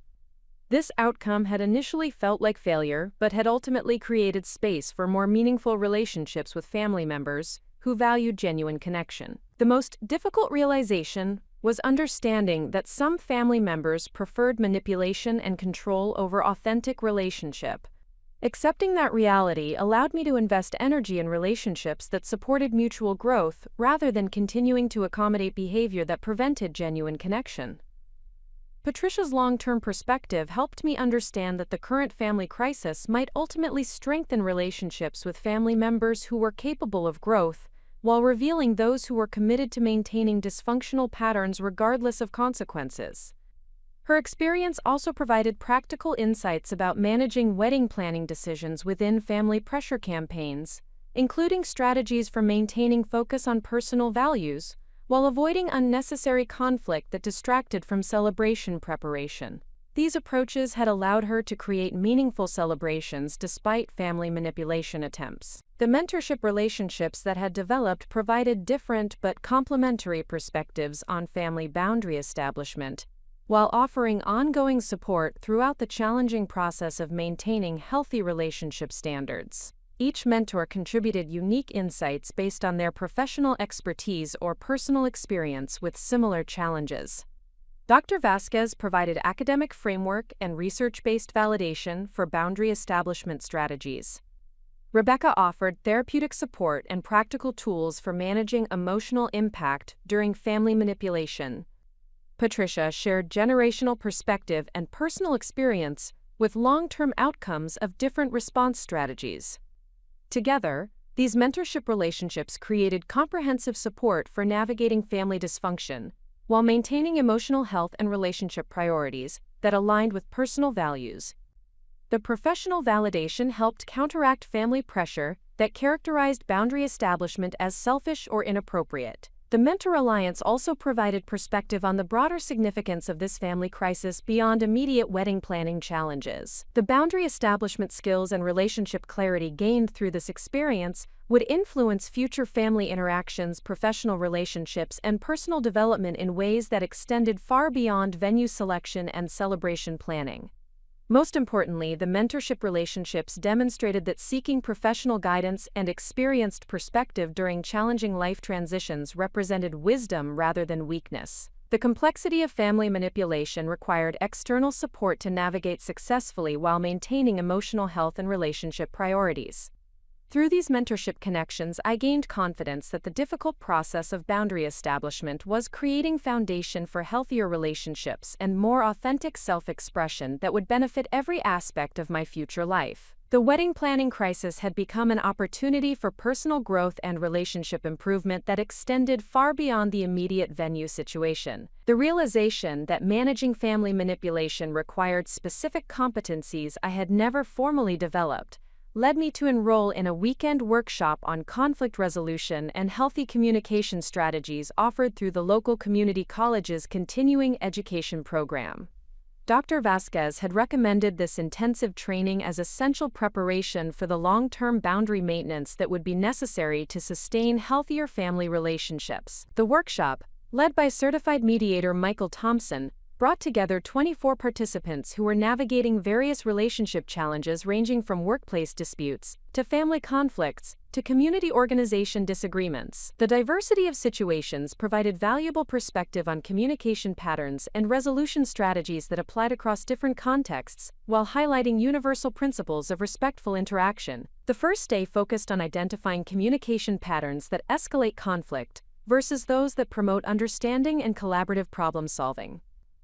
Through role-playing exercises and video analysis, I began to recognize how my historical responses to family manipulation had inadvertently reinforced dysfunctional patterns, while preventing the clear boundary establishment that could have addressed underlying issues. Michael's teaching emphasized that effective communication during conflict required preparation, emotional regulation, and consistent adherence to stated principles, rather than reactive responses to immediate pressure or guilt manipulation. This approach demanded skills that extended far beyond my previous experience with family accommodation or workplace diplomacy. Boundary establishment requires the ability to remain calm and clear during emotionally charged conversations, while consistently communicating expectations and consequences without escalation or defensive justification. These capabilities develop through practice and deliberate skill building rather than natural talent or good intentions. The workshop included specific training in emotional regulation techniques that could prevent manipulation tactics from triggering reactive responses that compromised communication effectiveness. These skills proved immediately relevant to my ongoing family situation while providing foundation for improved relationship management throughout all areas of my life. The afternoon session focused on practical exercises in assertive communication that balanced firm boundary maintenance with respectful acknowledgement of other perspectives. Through structured practice scenarios, I learned to communicate expectations clearly while avoiding language patterns that invited argument or defensive positioning from other parties. One particularly valuable exercise involved practicing responses to common manipulation techniques, including guilt induction, victim positioning, and authority appeals. By rehearsing appropriate responses in controlled environments, I developed confidence in maintaining my position during actual family interactions, without being drawn into unproductive emotional escalation. The second day of the workshop addressed long-term relationship management strategies that sustained boundary establishment over time, while remaining open to genuine relationship improvement when other parties demonstrated authentic change efforts. This balance required ongoing assessment and adjustment rather than rigid positioning that prevented relationship evolution. Michael emphasized that successful boundary establishment created space for improved relationships with individuals who were willing to respect new interaction patterns while naturally creating distance from those who remained committed to manipulative approaches. This outcome represented relationship improvement rather than family destruction, despite initial resistance from family members who preferred previous dynamics. The workshop concluded with development of personal action plans that translated general principles into specific strategies for individual situations. My plan included communication scripts for anticipated family interactions, emotional regulation practices for managing manipulation attempts, and support system activation procedures for maintaining clarity during challenging periods. Following the conflict resolution workshop, I enrolled in a 4-session course on advanced negotiation techniques offered through the local Business Development Center. While designed primarily for professional applications, the content proved directly relevant to family relationship management, where competing interests required collaborative solutions that respected everyone's legitimate needs. The negotiation course instructor, Sarah Chen, had extensive experience in corporate mediation and contract disputes. Her approach emphasized preparation, creative problem-solving, and mutual benefit identification as alternatives to adversarial positioning that typically produced win-lose outcomes where relationship damage exceeded any tactical advantages. Effective negotiation requires understanding all parties' underlying interests rather than focusing exclusively on stated positions. Family conflicts often involve competing needs for respect, autonomy, inclusion, and security that can be addressed through creative solutions when participants move beyond rigid demands toward collaborative problem-solving. This perspective provided framework for evaluating family conflicts beyond immediate position disputes toward underlying relationship needs that could potentially be addressed through improved communication and mutual accommodation. However, such collaboration required willingness from all parties to engage authentically rather than continuing manipulative approaches. The negotiation training included extensive practice with preparation techniques that involved researching other parties' interests, identifying potential areas of mutual benefit, and developing multiple solution options that could address various concerns simultaneously. This preparation approach proved valuable for family interactions, where emotional intensity often prevented clear thinking during actual conversations. One session focused specifically on managing power imbalances during negotiation, addressing situations where one party held advantages in resources, authority, or social positioning that could compromise fair resolution processes. The strategies learned proved directly applicable to family dynamics, where established hierarchies and preferential treatment created structural inequalities. Sarah's teaching emphasized that individuals in disadvantaged positions could improve negotiation outcomes through thorough preparation, clear communication of interests and limitations, and strategic use of natural consequences rather than threats or emotional appeals. These approaches required confidence and skill development, but could produce more sustainable agreements than accommodation or confrontational tactics. The practical exercises in negotiation preparation led me to develop comprehensive analyses of family relationship dynamics that identified specific interests, concerns, and potential solutions for various family members. This systematic approach revealed opportunities for mutual benefit that had been obscured by emotional reactivity and historical conflict patterns. Recognizing that my communication skills required additional development, I also enrolled in a public speaking course offered through Toastmasters International. While the primary focus involved presentation skills and leadership development, the program provided valuable experience in managing anxiety, organizing thoughts clearly, and maintaining composure during challenging interactions. The Toastmasters environment offered regular opportunities to practice clear communication under pressure, while receiving constructive feedback from experienced speakers who understood the challenges of public speaking and confident self-expression. The supportive community provided encouragement for skill development while maintaining high standards for communication effectiveness. Through prepared speeches and impromptu speaking exercises, I developed increased comfort with stating my position clearly and confidently without excessive justification or defensive positioning. These capabilities proved essential for family interactions, where manipulation tactics were designed to create uncertainty and self-doubt about reasonable boundary requests. The leadership development components of the Toastmasters program addressed skills that extended beyond communication into areas of personal influence, team building, and conflict management. These capabilities proved valuable for managing family dynamics, where leadership vacuum had allowed manipulative individuals to control group interactions through default rather than legitimate authority. One particularly valuable aspect of the Toastmasters experience involved learning to manage anxiety and emotional intensity while maintaining clear communication objectives. The techniques developed for public speaking anxiety directly applied to family interactions, where manipulation tactics were specifically designed to trigger emotional responses that compromised clear thinking. To address the emotional management aspects of family boundary establishment, I also began working with a personal coach who specialized in stress management and emotional regulation for high-achieving professionals navigating challenging relationship dynamics.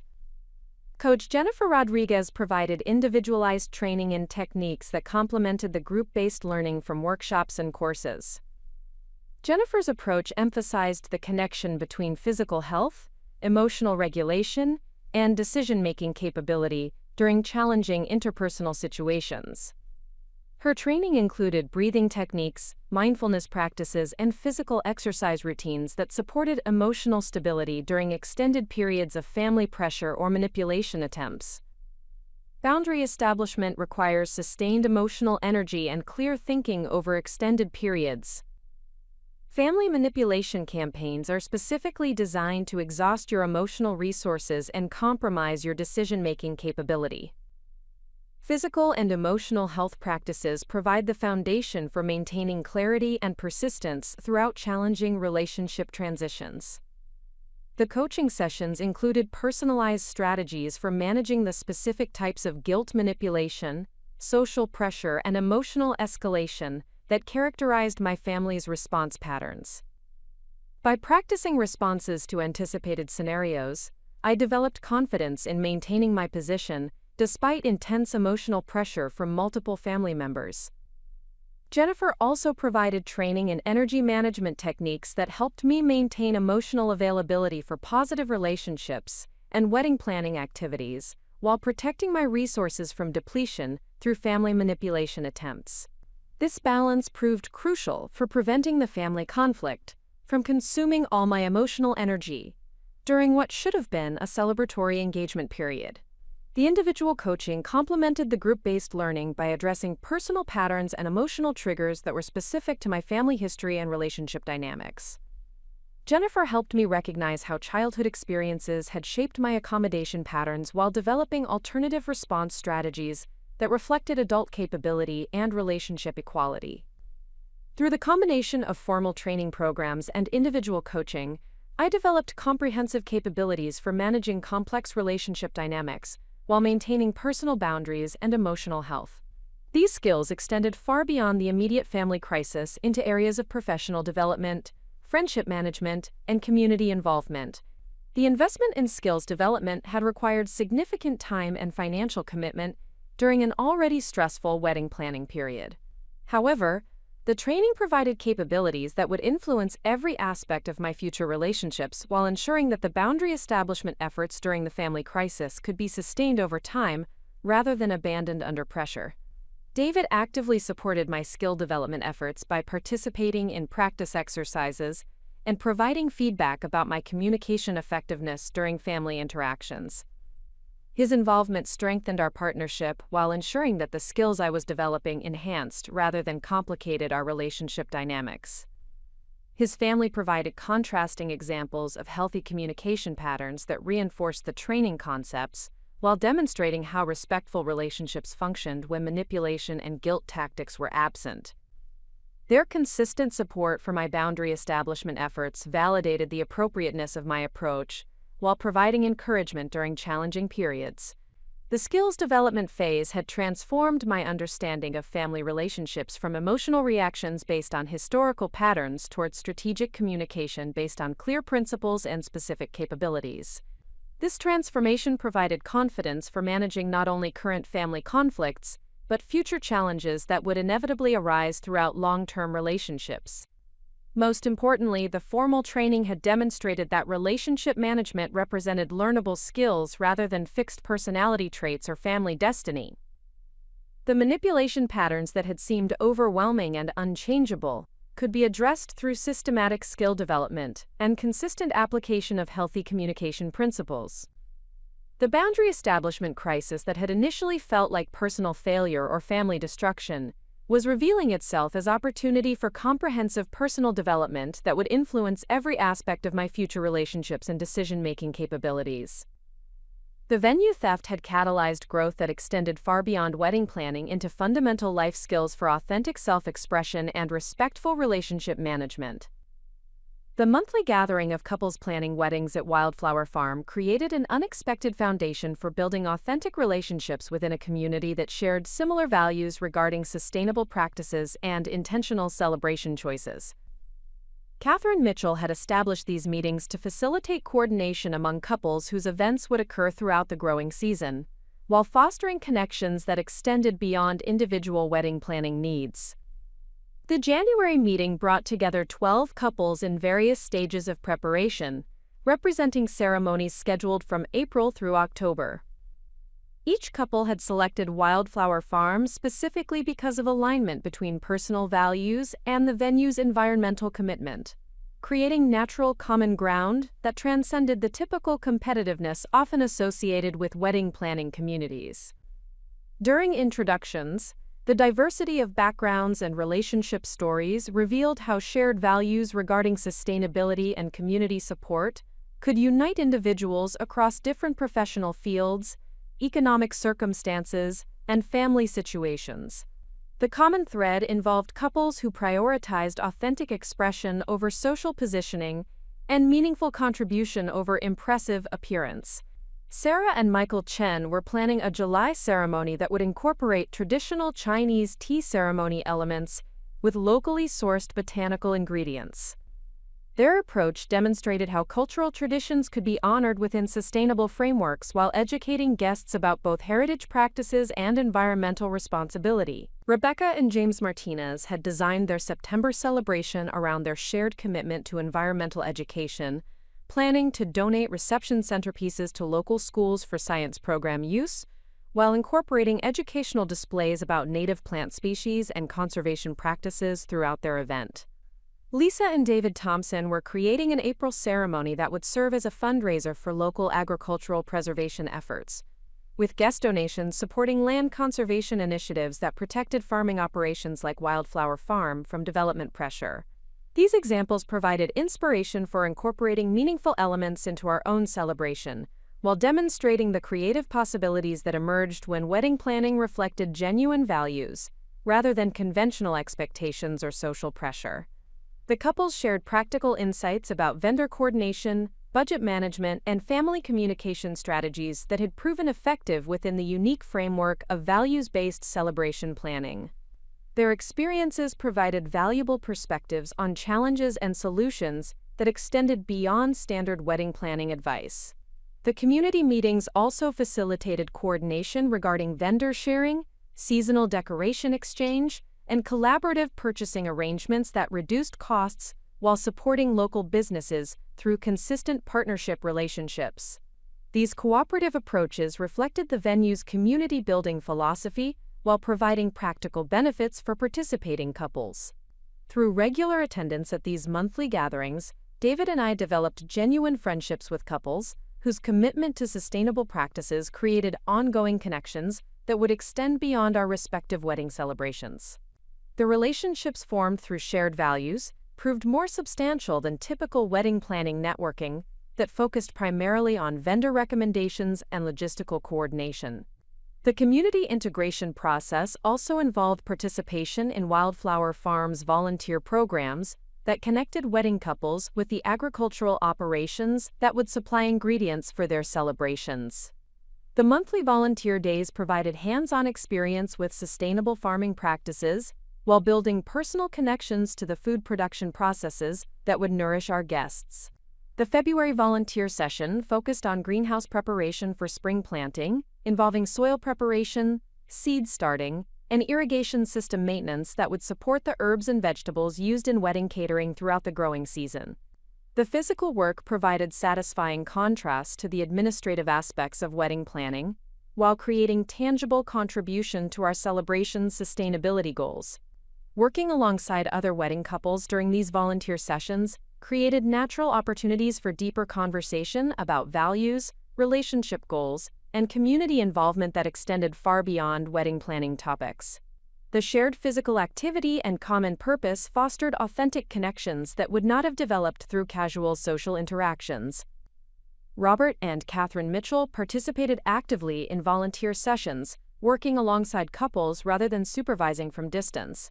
Their hands-on involvement demonstrated genuine commitment to community building while providing opportunities for informal mentorship about sustainable practices and intentional living that enriched the volunteer experience. The March volunteer session involved maple syrup production that would be incorporated into wedding desserts and favors throughout the spring celebration season. The process of sap collection, boiling, and bottling provided education about traditional agricultural practices while creating products that connected wedding celebrations to seasonal cycles and local traditions. David's enthusiasm for learning traditional food production methods was evident through his detailed questions about optimal tapping techniques, syrup quality assessment, and historical significance of maple production in regional agricultural practices. His genuine interest in sustainable food systems aligned perfectly with the venue's educational mission, while deepening his personal connection to our celebration planning. The community integration extended beyond Wildflower Farm through participation in regional sustainable agriculture networks that connected the venue with other environmentally committed businesses and organizations throughout the area. These broader connections provided opportunities for wedding couples to engage with community initiatives that supported their values while building relationships with like-minded individuals and families. The monthly farmers market in downtown Millbrook became a regular destination where we encountered other Wildflower Farm couples while supporting local producers whose products would contribute to our wedding celebrations. These market visits provided opportunities to meet the farmers, artisans, and entrepreneurs whose work aligned with our values, while building appreciation for the regional food system that would nourish our guests. The market environment also created natural opportunities for community education as vendors shared information about growing practices, seasonal availability, and environmental benefits of local food production. These conversations enhanced our understanding of sustainable agriculture while providing content for incorporating educational elements into our wedding celebration. Through market connections, we discovered opportunities for incorporating locally produced wine, artisanal cheeses, and craft beverages into our reception planning while supporting businesses whose practices aligned with our environmental commitments. These vendor relationships provided superior products while ensuring that our celebration expenditures supported community businesses that shared our values. The integration process also involved participation in environmental advocacy initiatives that connected wedding planning activities with broader sustainability efforts within the regional community. Wildflower Farm maintained partnerships with conservation organizations that provided opportunities for couples to contribute to environmental protection efforts that extended beyond their individual celebrations. The April Earth Day Festival provided opportunities for wedding couples to volunteer with environmental education displays, while building relationships with community members who shared commitments to conservation and sustainable living practices. These connections created ongoing opportunities for involvement with environmental initiatives that would continue long after wedding celebrations concluded. David's leadership in organizing carpooling arrangements for Earth Day Festival participation demonstrated his growing confidence in community organizing, while reflecting his commitment to practicing the environmental values we proclaimed. His initiative in facilitating group coordination revealed leadership capabilities that enhanced our partnership while contributing meaningfully to community sustainability efforts. The festival experience also provided opportunities to observe how other couples integrated environmental commitments into their daily lives and relationship practices, offering models for sustaining values-based living beyond wedding planning period into long-term marriage and family development. The community integration process revealed how wedding venue selection could serve as entry point into broader community involvement and value-aligned relationship building that would enrich our lives far beyond the celebration itself. The connections developed through Wildflower Farm provided foundation for ongoing friendships and community engagement that aligned with our priorities. The contrast between this authentic community building and the superficial social positioning that characterized my extended family relationships became increasingly apparent through direct comparison. The Wildflower Farm community welcomed newcomers based on shared values and genuine contribution rather than social status or family connections. The acceptance and encouragement we experienced within this values-based community provided healing counterpoint to the rejection and manipulation we had encountered from family members who prioritized hierarchy and preferential treatment over mutual respect and authentic relationship building. Through community integration, we discovered that meaningful belonging could be chosen and cultivated through shared values and mutual contribution, rather than inherited through blood relationships or social positioning. The community we were building through intentional choice provided more substantial support than family relationships based on obligation and tradition. The skills developed through community participation also enhanced our capability for contributing meaningfully to group efforts, while building collaborative relationships that supported everyone's success rather than competing for limited resources or recognition. These capabilities would prove valuable for future community involvement and professional collaboration opportunities. The integration process also provided perspective on wedding celebration as community event rather than purely personal milestone, emphasizing how individual celebrations could contribute to broader community building and values promotion while creating meaningful experiences for all participants. By the conclusion of the community integration phase, our wedding planning had become embedded within broader community relationships and environmental commitments that would continue providing meaning and connection long after the celebration itself concluded. The venue theft crisis had led to community discovery that enriched our lives in ways that would not have been possible within our original planning framework. The authentic belonging we experienced within the Wildflower Farm community demonstrated that genuine acceptance and support were available through value alignment and mutual contribution, contrasting sharply with the conditional approval and competitive dynamics that characterized family relationships based on hierarchy and preferential treatment. Most significantly, the community integration had provided concrete evidence that we could build meaningful relationships and contribute to causes we valued while creating celebration arrangements that reflected our authentic priorities, rather than external expectations or inherited obligations. The crisis that had initially threatened to destroy our wedding plans had actually created opportunities for community building and values expression that enhanced every aspect of our lives. Up next, you've got two more standout stories right on your screen. If this one hit the mark, you won't want to pass these up. Just click and check them out. And don't forget to subscribe and turn on the notification bell so you don't miss any upload from us.